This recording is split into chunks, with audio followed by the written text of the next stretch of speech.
Assalamualaikum dan salam sejahtera.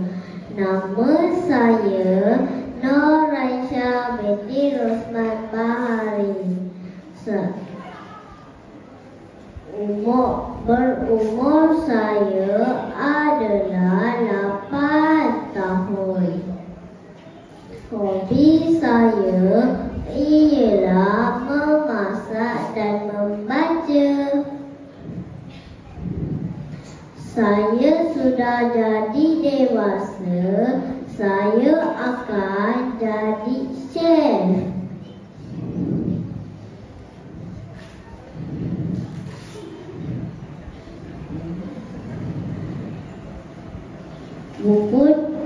Buku cerita ini ialah kisah Nabi Muhammad sallallahu alaihi wasallam.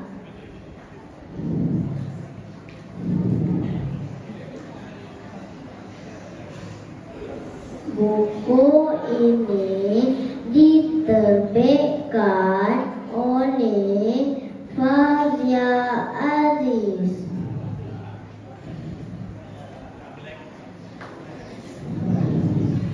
Akhir sekali, saya akan ajak semua rakan-rakan membaca buku ini kerana buku ini menarik dan mempunyai 16 buku surat. Itu sahaja saya nak cakap pagi ini. Sekian, terima kasih.